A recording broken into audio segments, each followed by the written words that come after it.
ನಮಸ್ಕಾರ ಎಲ್ಲರಿಗೂ, welcome back to my vlogs. ಎಲ್ಲರಿಗೂ ಯೂಸ್ಫುಲ್ ಆಗುವಂಥ ಕೆಲವೊಂದು ಟಿಪ್ಸ್ನ ಶೇರ್ ಮಾಡ್ಕೋತಾ ಇದ್ದೀನಿ. ನಾವು ರವೆನ ತರ್ತೀವಿ, ರವೆ ತಂದಾಗ ಹಾಗೆ ಇಟ್ಬಿಟ್ರೆ ಕೆಲವು ಸಲ ಅಂಗಡಿಯಿಂದ ತರುವಾಗಲೇ ಹುಳ ಇರುತ್ತೆ, ಮೂಕುಳ ಆಗಲಿ ಸಣ್ಣ ಸಣ್ಣ ವೈಟ್ ಹುಳ ಎಲ್ಲ ಇರುತ್ತೆ. ನಾವು ಅಂಗಡಿಯಿಂದ ಈ ರೀತಿ ರವೆನ ತಂದಾಗ ನಾವು ಒಂದ್ಸರಿ ಜರಡಿ ಇಟ್ಕೊಂಡು ಆ ರವೆನ ಹಾಗೆ ಕವರಲ್ಲಿ ಹಾಕಿಟ್ಟು ಸಹ ತುಂಬ ದಿನ ಸ್ಟೋರ್ ಮಾಡಿ ಇಡೋಕ್ಕೋದ್ರೆ ಹುಳ ಬಿದ್ದುಬಿಡುತ್ತೆ. ಫ್ರಿಜ್ಜಲ್ಲಿ ಇಡಬೇಕಾಗುತ್ತೆ. ನಾವು ಹೊರಗಡೆ ಇಟ್ಟರೂ ಸಹ ಈ ರೀತಿ ಮಾಡೋದ್ರಿಂದ ರವೆ ಬೇಗ ಹಾಳಾಗಲ್ಲ, ಹೊರಗಡೆ ಇಟ್ಟರೂ ಸಹ ಫ್ರೆಶ್ ಆಗಿರುತ್ತೆ, ಹುಳ ಬೇಗ ಬೀಳಲ್ಲ. ನಾವು ರವೆನ ತಂದಿದ ತಕ್ಷಣ ಒಂದ್ಸರಿ ಕ್ಲೀನ್ ಮಾಡಿಕೊಂಡು ಈ ರೀತಿ ಬಾಣಲಿನಲ್ಲಿ ಹಾಕಿ ಮೀಡಿಯಮ್ ಉರಿನಲ್ಲಿ ಇಟ್ಕೊಂಡು ಘಮ್ ಅನ್ನೋ ಹಾಗೆ ಕೆಂಪಕ್ಕೆ ಹುರ್ಕೊಂಡು ಎತ್ತಿಟ್ಕೊಳ್ಳೋದ್ರಿಂದ ನಾವು ಅಡುಗೆ ಮಾಡಬೇಕಾದ್ರೂ ನಮಗೆ ಹುರ್ಕೊಳ್ಳೋ ಅವಶ್ಯಕತೆ ಇರಲ್ಲ. ಹುರಿದಿರೋದ್ರಿಂದ ಬೇಗ ಅಡುಗೆನೂ ಸಹ ಮಾಡ್ಕೋಬೋದು ಮತ್ತು ಹುಳನೂ ಸಹ ಬೀಳಲ್ಲ. ಮೂಕುಳ ಆಗಲಿ ಅಥವಾ ವೈಟ್ ಹುಳ ಆಗಲಿ ಬೀಳೋ ಚಾನ್ಸಸ್ಸು ಕಮ್ಮಿ ಇರುತ್ತೆ ನಾವು ಹುರಿದು ಎತ್ತಿಟ್ಕೊಳ್ಳೋದ್ರಿಂದ. ನಾವು ಈ ರೀತಿ ಹುರಿದ್ಬಿಟ್ಟು ಅದು ತಣ್ಣಕ್ಕಾದಮೇಲೆ ಡಬ್ಬದಲ್ಲಿ ಅಥವಾ ಫ್ರಿಜ್ಜಲ್ಲಾದರೂ ಕವರಲ್ಲೇ ಸ್ಟೋರ್ ಮಾಡಿ ಎತ್ತಿಟ್ಕೋಬೋದು. ಈ ರೀತಿ ನಾವು ರವೆಗೆ ಹುಳ ಬೀಳದೆ ಇರೋ ಹಾಗೆ ನೋಡ್ಕೋಬೋದು. ಯಾವುದೇ ರವೆ ಆಗಲಿ, ಮೀಡಿಯಮ್ ರವೆ ಆಗಲಿ ಅಥವಾ ಚಿರೋಟಿ ರವೆನೂ ಸಹ ನಾವು ಅಂಗಡಿಯಿಂದ ತಂದಾಗ ರವೆನ ಈ ರೀತಿ ಚೆನ್ನಾಗಿ ಬಿಸಿ ಮಾಡಿಬಿಟ್ಟು ಗಮ್ ಅನ್ನೋ ಹಾಗೆ ಹುರ್ಕೊಂಡು ರವೆನ ಆರಿದ ಮೇಲೆ ಒಂದು ಬಾಕ್ಸಲ್ಲಿ ಅಥವಾ ಕವರಲ್ಲಿ ಸ್ಟೋರ್ ಮಾಡಿ ಎತ್ತಿಟ್ಕೋಬೋದು. ಹುಳ ಬೀಳದೆ ಇರೋ ಹಾಗೆ ಈ ರೀತಿ ನಾವು ಟಿಪ್ಸನ್ನು ಫಾಲೋ ಮಾಡ್ಬೋದು. ಮೀನಲ್ಲಿ ಸಣ್ಣ ಸಣ್ಣ ಹುಳ ಇದ್ರೂ ಸಹ ನಾವು ಬಿಸಿ ಮಾಡಿದಾಗ ಅದು ಸಹ ಸತ್ತೋಗ್ಬಿಡುತ್ತೆ. ನಾವು ಒಂದ್ಸರಿ ಜಡಿ ಇಟ್ಕೊಂಡು ತಣ್ಣಕ್ಕಾದ್ಮೇಲೆ ಎತ್ತಿಟ್ಕೋಬೋದು. ನೆಕ್ಸ್ಟ್ ಟಿಪ್ ಬಂದು ಬಟಾಣಿ ಆಗಲಿ ಅಥವಾ ಯಾವುದೇ ಕಾಳಾಗಲಿ ನೆನೆಸಿರ್ತೀವಿ, ನಾವು ಚಿಕ್ಕ ಚಿಕ್ಕದಾಗಿ ಪಲಾವ್ಗೆ ಆ ಥರ ಎಲ್ಲ ಹಾಕಬೇಕಾದ್ರೆ ಈ ರೀತಿ ರೈಸನ್ನು ನಾವು ಬೇಯಿಸ್ಕೋಬೇಕಾದ್ರೆ ನಾವು ಅದರಲ್ಲೇ ಬಟಾಣಿನೂ ಸಹ ಇಟ್ಟು ಬೇಯಿಸೋದ್ರಿಂದ ನಮಗೆ ಟೈಮು ಸಹ ಸೇವ್ ಆಗುತ್ತೆ. ಅನ್ನ ಆಗೋಷ್ಟರಲ್ಲಿ ನಮಗೆ ಬಟಾಣಿ ಆಗಲಿ ಅಥವಾ ಯಾವುದೇ ಕಾಳಾಗಲಿ ಈ ರೀತಿ ಬೇಗ ಬೆಂದ್ಬಿಡುತ್ತೆ. ಚಿಕ್ಕದಾಗಿದ್ದಾಗ ಸ್ವಲ್ಪ ಸ್ಟೀಲ್ ಬಾಕ್ಸು ಭಾರ ಇರೋದು ತೊಗೊಂಡ್ರೆ ನಾವು ಕುಕ್ಕರಲ್ಲಿ ಇಟ್ಟಾಗ ಅದು ಡಬ ಡಬ ಅಂತ ಸೌಂಡ್ ಬರಲ್ಲ, ಎಗರಲ್ಲ. ಆ ರೀತಿ ನಾವು ಒಂದೇ ಟೈಮಲ್ಲಿ ಮಾಡ್ಕೋಬೋದು. ಬಟಾಣಿ ಆಗಲಿ ಚಿಕ್ಕದಾಗಿ ಆಲೂಗಡ್ಡೆ ಇದ್ದಾಗ ಅದನ್ನು ಸಹ ಬೇಯಿಸ್ಕೋಬೋದು, ಟೈಮು ಸಹ ಸೇವ್ ಆಗುತ್ತೆ. ನೆಕ್ಸ್ಟ್ ಟಿಪ್ ಬಂದು ಈ ರೀತಿ ನಾವು ತರಕಾರಿ ಕಟ್ ಮಾಡೋ ಚಾಪರ್ ಇರುತ್ತೆ, ಉಡ್ಡದಾಗಿರೋದ್ರಿಂದ ನಾವು ಯೂಸ್ ಮಾಡ್ತಾ ಮಾಡ್ತಾ ಈ ರೀತಿ ಕಪ್ಪಗಾಗ್ಬಿಡುತ್ತೆ. ನಾವು ವಾಶ್ ಮಾಡಿ ಇಟ್ಟರೂ ಸಹ ಕಪ್ಪಗಾಗ್ಬಿಟ್ಟಿರುತ್ತೆ, ಅದ್ರ ಮೇಲೆ ಬ್ಯಾಕ್ಟೀರಿಯಾಸ್ ಎಲ್ಲ ಗ್ರೋತ್ ಆಗ್ತಾ ಇರುತ್ತೆ. ಸೊ ನಾವು ಆಗಾಗ ಈ ರೀತಿ ಕ್ಲೀನ್ ಮಾಡ್ಕೊಳ್ಳೋದ್ರಿಂದ ಚಾಪರು ನೀಟಾಗಿರುತ್ತೆ. ಆ ಕಪ್ಪಗಾಗಿರೋ ಹತ್ರ ಎಲ್ಲ ನಮಗೆ ಬ್ಯಾಕ್ಟೀರಿಯಾಸು ಸಹ ಇರ್ಬೋದು, ನಮಗೆ ಗೊತ್ತಾಗಲ್ಲ. ಸೊ ಆವಾಗ ನಾವು ವಾರಕ್ಕೊಂದ್ಸರಿ ಆಗಲಿ 15 ಡೇಸ್ ಒನ್ಸ್ ಆಗಲಿ ಚಾಪರ್ನ ಈ ರೀತಿ ನೀಟಾಗಿ ಡೀಪ್ ಕ್ಲೀನ್ ಮಾಡ್ಕೋಬೋದು. ಕಪ್ಪಗಾದ್ರೂ ಯಾವುದೇ ಬ್ಯಾಕ್ಟೀರಿಯಾ ಇಲ್ಲದೆ ಇರೋ ಹಾಗೆ ನಾವು ಸೇಫಾಗಿ ಯೂಸ್ ಮಾಡ್ಬೋದು.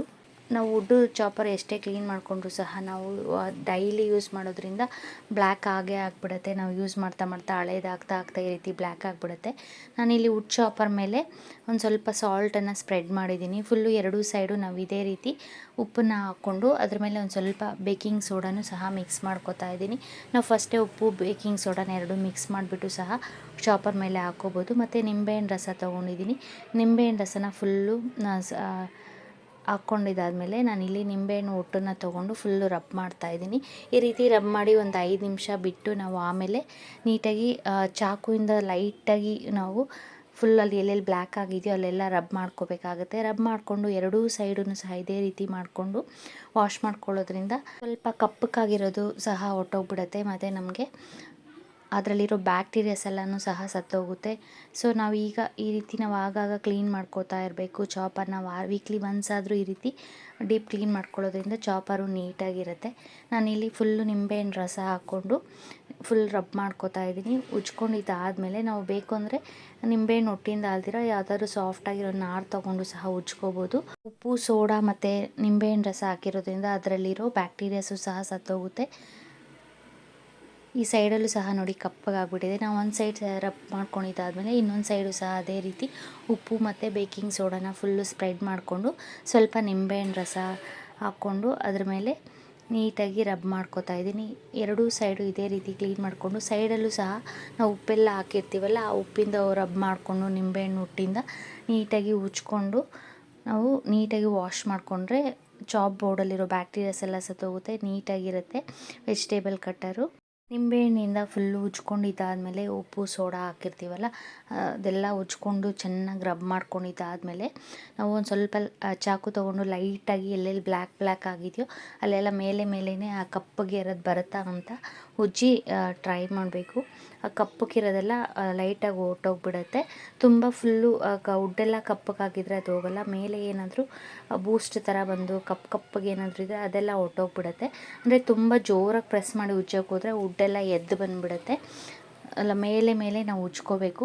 ಉಜ್ಕೊಂಡಿದ್ದಾದಮೇಲೆ ನಾವು ನೀಟಾಗಿ ಸೋಪಾಕಾದರೂ ವಾಶ್ ಮಾಡ್ಬೋದು. ಬರೀ ವಾಟರಿಂದ ವಾಶ್ ಮಾಡಿದ್ರೂ ಸಾಕು.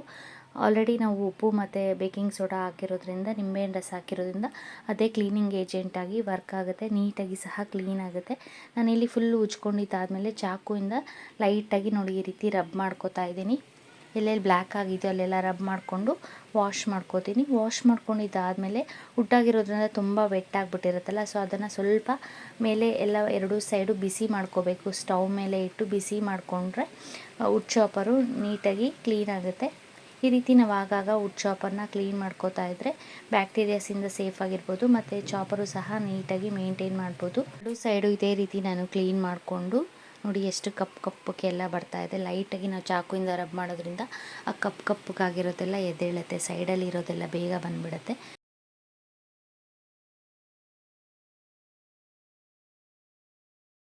ಇಂದ ರಬ್ ಮಾಡ್ಕೊಂಡಿದ್ದಾದಮೇಲೆ ನಾನಿಲ್ಲಿ ಮತ್ತೆ ನಿಂಬೆಹಣ್ಣು ಒಟ್ಟಿಂದ ತೊಗೊಂಡು ನೀಟಾಗಿ ಉಪ್ಪು ಮತ್ತು ಬೇಕಿಂಗ್ ಸೋಡಾಯಿಂದ ಫುಲ್ಲು ಉಜ್ಕೋತಾ ಇದ್ದೀನಿ.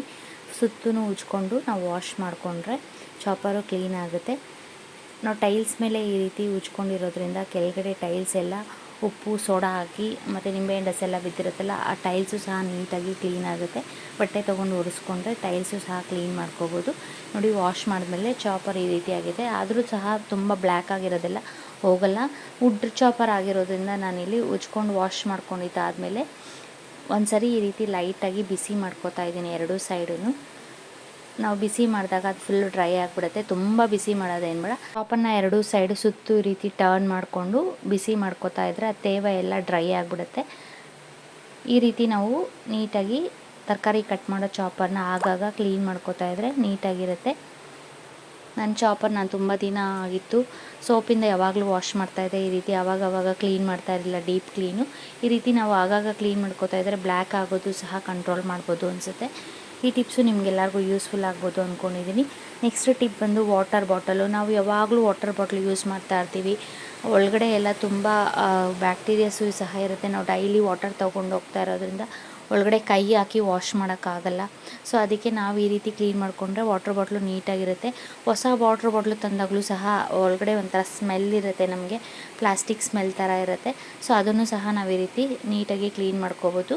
ವಾಟರ್ ಬಾಟ್ಲ್ ಒಳಗಡೆ ನಾನು ಒಂದು ಸ್ವಲ್ಪ ಅಕ್ಕಿ ಹಾಕ್ಕೊಂಡಿದ್ದೀನಿ. ಅಕ್ಕಿ ಕಾಳನ್ನು ಹಾಕ್ಬಿಟ್ಟು ಕಲ್ಲುಪ್ಪಾದರೂ ಹಾಕ್ಬೋದು ಅಥವಾ ಪುಡಿ ಉಪ್ಪಾದರೂ ಒಂದು ಅರ್ಧ ಸ್ಪೂನ್ ಉಪ್ಪು ಹಾಕ್ಬಿಟ್ಟು ನಿಂಬೆಹಣ್ಣು ರಸ ಹಾಕ್ಕೊಂಡಿದ್ದೀನಿ.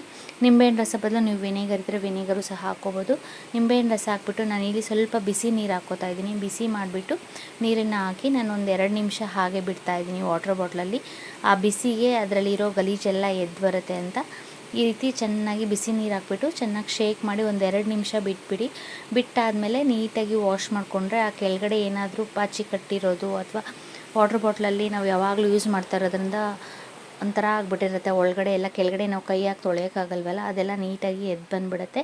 ಸೊ ಈ ರೀತಿ ನಾವು ವಾಟರ್ ಬಾಟ್ಲನ್ನ ಆಗಾಗ ಕ್ಲೀನ್ ಮಾಡ್ಕೋತಾ ಇದ್ದರೆ ವಾಟರ್ ಬಾಟ್ಲು ನೀಟಾಗಿರುತ್ತೆ. ಒಳಗಡೆ ಏನೇ ಗಲೀಜಿದ್ರೂ ಅದನ್ನೆಲ್ಲ ಈ ರೀತಿ ನಾವು ಈಸಿಯಾಗಿ ಕ್ಲೀನ್ ಮಾಡ್ಕೋಬೋದು. ನಿಂಬೆಹಣ್ಣು ರಸ ಮತ್ತು ಉಪ್ಪು ಹಾಕಿರೋದ್ರಿಂದ ಅದರಲ್ಲಿರೋ ಬ್ಯಾಕ್ಟೀರಿಯಾಸು ಸಹ ಸತ್ತೋಗ್ಬಿಡುತ್ತೆ. ಅಕ್ಕಿ ಹಾಕಿರೋದ್ರಿಂದ ಅಕ್ಕಿನ ಶೇಕ್ ಮಾಡಿದಾಗ ಕೆಳಗಡೆ ಇರೋ ಏನಾದರೂ ಪಾಚಿ ಕಟ್ಟಿರೋದು ಆ ಥರ ಏನಾದರೂ ಇದ್ದರೆ ಅದು ಸಹ ಎಲ್ಲ ನೀಟಾಗಿ ಬಂದುಬಿಡುತ್ತೆ. ಈ ರೀತಿ ನಾವು ಆಗಾಗ ವಾಟರ್ ಬಾಟಲ್ನ ಕ್ಲೀನ್ ಮಾಡ್ಕೋಬೋದು. ವಾಟರ್ ಬಾಟಲ್ನ ಬಿಸಿ ನೀರಿಂದ ಕ್ಲೀನ್ ಮಾಡಿಕೊಂಡು ತಣ್ಣೀರಲ್ಲಿ ಒಂದ್ಸರಿ ವಾಶ್ ಮಾಡಿಕೊಂಡು ಈ ರೀತಿ ಬೋಲ್ ಹಾಕಿಟ್ರೆ ಅದರಲ್ಲಿರೋ ನೀರೆಲ್ಲ ಕೆಳಗಡೆ ಬಂದು ವಾಟರ್ ಬಾಟಲ್ ನೀಟಾಗಿರುತ್ತೆ. ನೆಕ್ಸ್ಟ್ ಟಿಪ್ ಬಂದು ಈ ರೀತಿ ನಾವು ಪಾತ್ರೆಯಲ್ಲಿ ಹೂವು ಹಾಕಿ ಇಡ್ತೀವಿ, ವಾಸ್ತು ಪಾತ್ರೆಯಲ್ಲಿ. ಇದು ಹಿತ್ತಾಳೆದಾಗಿರೋದ್ರಿಂದ ಒಳಗಡೆ ನಾವು ನೀರು ಹಾಕ್ತಾ ಇರ್ತೀವಲ್ಲ ತುಂಬ ಕಪ್ಪಾಗಿಬಿಟ್ಟಿರುತ್ತೆ. ಕೆಲವು ಸಹ ಸೈಡಲ್ಲೆಲ್ಲ ಪಾಚಿ ಕಟ್ಬಿಟ್ಟಿರುತ್ತೆ. ಅದನ್ನು ನಾವು ಪೀತಾಂಬರಿ ಪೌಡ್ರ್ ಇಲ್ಲದೇ ಇದ್ರೂ ಸಹ ಈಸಿಯಾಗಿ ನಾವು ಈ ರೀತಿ ಕ್ಲೀನ್ ಮಾಡ್ಕೋಬೋದು. ಹುಣಸೆಹಣ್ಣನ್ನು ಆ ನೀರಲ್ಲಿ ಒಂದು ಸ್ವಲ್ಪ ಹೊತ್ತು ಹಾಕಿ ಇಟ್ಬಿಡಿ, ಒಂದು 1/2 ಅವರ್ ಬಿಟ್ಬಿಡಿ. ಸಾಫ್ಟ್ ಆಗಿಬಿಡುತ್ತೆ ಹುಣಸೆಹಣ್ಣೆಲ್ಲ ಸಾಫ್ಟ್ ಆದಮೇಲೆ ಆ ಹುಣಸೆಹಣ್ಣು ರಸ ಮತ್ತು ಹುಣಸೆಹಣ್ಣನ್ನು ತೊಗೊಂಡು ಸುತ್ತೂ ಒಳಗಡೆ ಮತ್ತು ಮೇಲೆ ಎಲ್ಲ ಚೆನ್ನಾಗಿ ಉಜ್ಕೋಬೇಕು. ಹುಣಸೆಹಣ್ಣಿಂದ ಫುಲ್ಲು ಉಜ್ಕೊಂಡಿದ್ದಾದಮೇಲೆ ನಾವು ಸಬೀನಾ ಪೌಡರ್ ಇದ್ದರೆ ಸಾಕು, ಈಸಿಯಾಗಿ ಕ್ಲೀನ್ ಮಾಡ್ಕೋಬೋದು. ಸಬೀನಾ ಪೌಡರಿಂದ ಎಷ್ಟೇ ಕಪ್ಪಗಾಗಿದ್ರು ಸಹ ಬೆಳ್ಳಗಾಗ್ಬಿಡತ್ತೆ. ಹುಣಸೆಹಣ್ಣು ಹುಳಿಗೆ ಆ ಕಪ್ಪು ಕಲೆಗಳು ಕೆಂಪಕ್ಕಾಗಿರೋದು ಅದೆಲ್ಲ ಸಹ ಎದ್ದು ಬಂದುಬಿಡತ್ತೆ. ಎಷ್ಟು ನೀಟಾಗಿ ಕ್ಲೀನ್ ಆಗಿಬಿಡುತ್ತೆ, ಬೆಳ್ಳಕ್ಕಾಗ್ಬಿಟ್ಟಿರುತ್ತೆ. ಎಷ್ಟೇ ಕಪ್ಪಗಾಗಿದ್ರು ಸಹ ಹಿತ್ತಾಳೆ ಪಾತ್ರೆ ಬೆಳ್ಳಕ್ಕಾಗ್ಬಿಟ್ಟಿರುತ್ತೆ. ಇದೇ ರೀತಿ ನಾವು ರಾಗಿ ಪಾತ್ರೆ ಇದ್ದರೆ ಅದನ್ನು ಸಹ ಕ್ಲೀನ್ ಮಾಡ್ಕೋಬೋದು. ತುಂಬ ಚೆನ್ನಾಗಿ ಹುಣಸೆಹಣ್ಣು ಮತ್ತು ಸಬೀನಾಯಿಂದ ನಾವು ಈಸಿಯಾಗಿ ಕ್ಲೀನ್ ಮಾಡ್ಕೋಬೋದು. ಯಾವುದೇ ಪೀತಾಂಬರಿ ಪೌಡರ್ ಇಲ್ಲ ಅಂದಾಗ ಪೀತಾಂಬರಿ ಪೌಡ್ರೇ ಬೇಕಾಗಿಲ್ಲ, ನಾವು ಈಸಿಯಾಗಿ ಸಬೀನಾ ಪೌಡರ್ನ ಬಳಸ್ಕೊಂಡು ಈ ರೀತಿ ಪಾತ್ರೆಗಳನ್ನ ಕ್ಲೀನ್ ಮಾಡ್ಕೋಬೋದು. ನಾನಿಲ್ಲಿ ಹುಣಸೆಹಣ್ಣನ್ನು ಫುಲ್ಲು ಸುತ್ತೂ ರಬ್ ಮಾಡ್ಕೊಂಡಿದ್ದಾದಮೇಲೆ ಸ್ವಲ್ಪ ಸಬೀನಾ ಪೌಡರ್ನ ಹಾಕ್ಕೊಂಡು ನೋಡಿ ಉಜ್ಕೋತಾ ಇದ್ದೀನಿ. ಎಷ್ಟೇ ಕೆಂಪಕ್ಕೆ ಕಪ್ಪಕ್ಕಾಗಿದ್ರೂ ಸಹ ಕಲೆಗಳೆಲ್ಲ ಹೊಟ್ಟೋಗ್ಬಿಡುತ್ತೆ. ಫುಲ್ಲೂ ಒಳಗಡೆಯೂ ಸಹ ನೀರು ಇಟ್ಟು ಸೈಡಲ್ಲಿ ಪಾಚಿ ಆಗೋದಾಗಲಿ ಅಥವಾ ಆ ಕಪ್ಪಕ್ಕಾಗ್ಬಿಟ್ಟಿರುತ್ತೆ ಅದು ಸಹ ನೀಟಾಗಿ ಹೊಟ್ಟೋಗ್ಬಿಡುತ್ತೆ. ಈ ರೀತಿ ನಾವು 1-2 ಸಾರಿ ಉಜ್ಜಿ ವಾಶ್ ಮಾಡಿಕೊಂಡ್ರೆ ಸಾಕು. ನೋಡಿ ಕೆಳಗಡೆ ನಾವು ಹೂವು ಹಾಕಿ ಅದೆಲ್ಲ ಕಪ್ಪಕ್ಕಾಗ್ಬಿಟ್ಟಿತ್ತು, ಅದು ಸಹ ನೀಟಾಗಿ ಹೊಟ್ಟೋಯ್ತು. ಈ ರೀತಿ ನಾವು ಸಿಂಪಲ್ಲಾಗಿ ಹುಣಸೆಹಣ್ಣು ಮತ್ತು ಸಬೀನಾನ ಬಳಸ್ಕೊಂಡು ಹಿತ್ತಾಳೆ ಪಾತ್ರೆ ರಾಗಿ ಪಾತ್ರೆನೆಲ್ಲ ಈಸಿಯಾಗಿ ಕ್ಲೀನ್ ಮಾಡ್ಕೋಬೋದು. ಎಷ್ಟೇ ಕಪ್ಪಕ್ಕಾಗಿದ್ರೂ ಸಹ ಈ ರೀತಿ ಪಳಪಳ ಅಂತ ಹೊಳೆಯುತ್ತೆ. ಈ ಟಿಪ್ಸು ನಿಮಗೆಲ್ಲರಿಗೂ ಯೂಸ್ಫುಲ್ ಆಗ್ಬೋದು ಅಂದ್ಕೊಂಡಿದ್ದೀನಿ. ನಿಮಗೆ ಯೂಸ್ಫುಲ್ ಅನಿಸಿದ್ರೆ ಲೈಕ್ ಮಾಡಿ, ಶೇರ್ ಮಾಡಿ, ಸಬ್ಸ್ಕ್ರೈಬ್ ಮಾಡಿ. ಬೆಳಗಿನ ತಿಂಡಿಗೆ ಲಂಚ್ ಬಾಕ್ಸ್ಗೆ ಈ ರೀತಿ ಬ್ರೇಕ್ಫಾಸ್ಟನ್ನು ಮಾಡಿಕೊಂಡ್ರೆ ತುಂಬ ರುಚಿಯಾಗಿರುತ್ತೆ. ನಾವು ಡೈಲಿ ಒಂದೊಂದು ಬ್ರೇಕ್ಫಾಸ್ಟ್ ಮಾಡಬೇಕಾಗುತ್ತೆ. ಕಡಲೆಕಾಳಿಂದ ಈ ರೀತಿ ಕಡಲೆಕಾಳು ರೈಸ್ ಆಗಲಿ ಅಥವಾ ಕಡಲೆಕಾಳು ಪಲಾವ್ ಅಂತಲೂ ಅನ್ಬೋದು, ಮಾಡಿದ್ರೆ ತುಂಬ ರುಚಿಯಾಗಿರುತ್ತೆ. ನಾನಿಲ್ಲಿ 1 ಕಪ್ ಕಡಲೆಕಾಳನ್ನು ಬೆಳಗ್ಗೆ ತಿಂಡಿ ಮಾಡಬೇಕು ಅಂದರೆ ನೈಟೇ ನೆನೆಸಿಟ್ಟಿದ್ದೆ. ಕಡಲೆಕಾಳಲ್ಲಿ ಪ್ರೋಟೀನ್ ಜಾಸ್ತಿ ಇರುತ್ತೆ. ಪ್ರೋಟೀನ್ ರಿಚ್ ಫುಡ್ಡು ಸಹ ನಾವು ಕಡಲೆಕಾಳಲ್ಲಿ ಕಡಲೆ ಉಸ್ಲಿ ಮಾಡ್ಕೋತೀವಿ. ಈ ರೀತಿ ಪಲಾವ್ನ ಮಾಡಿ ನೋಡಿ, ತುಂಬ ರುಚಿಯಾಗಿರುತ್ತೆ. ಕುಕ್ಕರ್ ಇಟ್ಕೊಂಡು ಅದಕ್ಕೆ 1 ಸ್ಪೂನಷ್ಟು ಎಣ್ಣೆ ಹಾಕಿ, ಎಣ್ಣೆ ಬಿಸಿ ಆದಮೇಲೆ ಎಲ್ಲ ಥರದ ಸ್ಪೈಸಸ್ನ ಹಾಕ್ಕೊಂಡಿದ್ದೀನಿ. ಚಕ್ಕೆ, ಲವಂಗ, ಮರಾಠಿ ಮೊಗ್ಗು ಮತ್ತು ಮೊಗ್ಗು, ಪಲಾವ್ ಎಲೆನ ಹಾಕ್ಕೊಂಡು ಒಂದು ಸ್ವಲ್ಪ ಸೋಂಪು ಹಾಕ್ಕೊಂಡು ಅಷ್ಟನ್ನು ಒಂದು ಸ್ವಲ್ಪ ಹೊತ್ತು ಎಣ್ಣೆನಲ್ಲಿ ಫ್ರೈ ಮಾಡಿಕೊಂಡು ಕಟ್ ಮಾಡಿ ಇಟ್ಕೊಂಡಿರೋ ಈರುಳ್ಳಿ ಹಾಕ್ಕೊಂಡಿದ್ದೀನಿ. ಈರುಳ್ಳಿನ ಒಂದು ಸ್ವಲ್ಪ ಕಲರ್ ಬರೋವರೆಗೂ ನಾವು ಎಣ್ಣೆಯಲ್ಲಿ ಹುರ್ಕೋಬೇಕು. ಜೊತೆಗೆ ನಾನಿಲ್ಲಿ ಹಸಿ ಕರಿಬೇವಿನ ಸೊಪ್ಪು ಸಹ ಹಾಕ್ಕೊಂಡಿದ್ದೀನಿ. ಕರಿಬೇವಿನ ಸೊಪ್ಪು, ಈರುಳ್ಳಿ ಎಲ್ಲ ಒಂದು ಸ್ವಲ್ಪ ಹೊತ್ತು ಫ್ರೈ ಮಾಡ್ಕೊಂಡಿದ್ದಾದಮೇಲೆ ನೆನೆಸಿಟ್ಕೊಂಡಿರೋ ಕಡಲೆಕಾಳನ್ನು ಹಾಕ್ಕೊಂಡಿದ್ದೀನಿ. ಕಡಲೆಕಾಳನ್ನು ಮಿಕ್ಸ್ ಮಾಡಿ ಸ್ವಲ್ಪ ಹೊತ್ತು ಎಣ್ಣೆಯಲ್ಲಿ ಹುರ್ಕೊಂಡು ಟೊಮೆಟೊ ಹಾಕ್ಕೋತಾ ಇದ್ದೀನಿ. ಟೊಮೆಟೊ ಹಾಕಿ ಟೊಮೆಟೊ ಸ್ವಲ್ಪ ಹೊತ್ತು ಎಣ್ಣೆಯಲ್ಲಿ ಹುರ್ಕೋಬೇಕು. ಸ್ವಲ್ಪ ಸಾಫ್ಟ್ ಆಗೋವರೆಗೂ ನಾವು ಟೊಮೆಟೊನ ಹುರ್ಕೋಬೇಕು. ಟೊಮೆಟೊನ ಒಂದು ಸ್ವಲ್ಪ ಹೊತ್ತು ಫ್ರೈ ಮಾಡ್ಕೊಂಡಿದ್ದಾದ್ಮೇಲೆ ಜೊತೆಗೆ ನಾನಿಲ್ಲಿ ಬೆಳ್ಳುಳ್ಳಿ ಶುಂಠಿ ಪೇಸ್ಟನ್ನು ಹಾಕಿ ಬೆಳ್ಳುಳ್ಳಿ ಶುಂಠಿ ಹಸಿ ವಾಸನೆ ಹೋಗೋವರೆಗೂ ಹುರ್ಕೋಬೇಕು.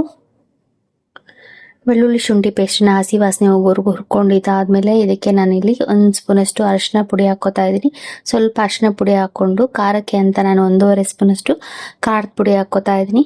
ನಾವು ಇದಕ್ಕೆ ಬೇಕು ಅಂದರೆ ಒಂದು ಸ್ವಲ್ಪ ಧನಿಯಾ ಪೌಡರ್ ಕೂಡ ಹಾಕ್ಕೋಬೋದು. ನಾನಿಲ್ಲಿ 1 ಟೀ ಸ್ಪೂನಷ್ಟು ಗರಂ ಮಸಾಲ ಪೌಡರ್ನ ಹಾಕ್ಕೋತಾ ಇದ್ದೀನಿ.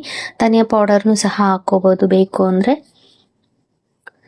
ಗರಂ ಮಸಾಲ ಖಾರದ ಪುಡಿ ಹಾಕಿ ಮಿಕ್ಸ್ ಮಾಡಿಕೊಂಡು ಕಟ್ ಮಾಡಿ ಇಟ್ಕೊಂಡಿರೋ ಕೊತ್ತಂಬರಿ ಸೊಪ್ಪು ಮತ್ತು ಪುದೀನನ ಹಾಕ್ಕೊಂಡು ಆಯಿಲಲ್ಲಿ ಒಂದು ಸ್ವಲ್ಪ ಹೊತ್ತು ಹುರ್ಕೋಬೇಕು. ಮಿಕ್ಸ್ ಮಾಡಿ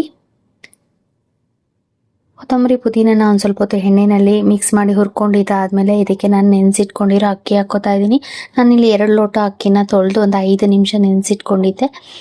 ಅಕ್ಕಿನ ಹಾಕಿ 2 ಲೋಟ ಅಕ್ಕಿಗೆ 4 ಲೋಟ ಅಷ್ಟು ನೀರು ಹಾಕಿ ರುಚಿಗೆ ತಕ್ಕಷ್ಟು ಉಪ್ಪು ಹಾಕಿ ಮಿಕ್ಸ್ ಮಾಡಿ ನಾವು 1 ಅಥವಾ 2 ವಿಷಲ್ ಕೂಗಿಸ್ಕೊಂಡ್ರೆ ಸಾಕು. ಕಡಲೆಕಾಳು ರೈಸ್ ಅಥವಾ ಕಡಲೆಕಾಳು ಪಲಾವ್ ರೆಡಿ ಆಗುತ್ತೆ. ಟೇಸ್ಟ್ ತುಂಬ ರುಚಿಯಾಗಿರುತ್ತೆ.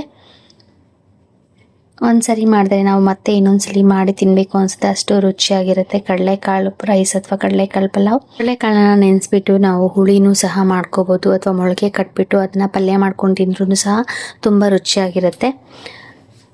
ಕುಕ್ಕರ್ ಮುಚ್ಚಳ ಹಾಕಿ ನಾನು 1-2 ವಿಷಲ್ ಕೂಗಿಸ್ಕೊಂಡಿದ್ದಾದಮೇಲೆ ಲಾಸ್ಟಲ್ಲಿ ರೈಸ್ ರೆಡಿ ಆದಮೇಲೆ ಬೇಕು ಅಂದರೆ ನಾವು ಒಂದು ಸ್ವಲ್ಪ ತುಪ್ಪ ಮತ್ತು ನಿಂಬೆಹಣ್ಣು ರಸ ಹಾಕಿ ಮಿಕ್ಸ್ ಮಾಡ್ಕೋಬೋದು. ನಾನಿಲ್ಲಿ ಟೊಮೆಟೊ ಹಾಕಿರೋದ್ರಿಂದ ನಿಂಬೆಹಣ್ಣು ರಸ ಹಾಕೋತಾ ಇಲ್ಲ. ರೈಸನ್ನು ಮಿಕ್ಸ್ ಮಾಡಿಕೊಂಡು ನಾವು ಮೊಸರು ಬಜ್ಜಿ ಜೊತೆ ಆದ್ರೂ ತಿನ್ಬೋದು ಅಥವಾ ಚಟ್ನಿ ಜೊತೆ ಆದ್ರೂ ತಿನ್ಬೋದು. ಹಾಗೇನೂ ಸಹ ತಿನ್ನೋದಕ್ಕೆ ತುಂಬ ರುಚಿಯಾಗಿರುತ್ತೆ ಕಡಲೆಕಾಳು ರೈಸ್ ಅಥವಾ ಕಡಲೆಕಾಳು ಪಲಾವ್.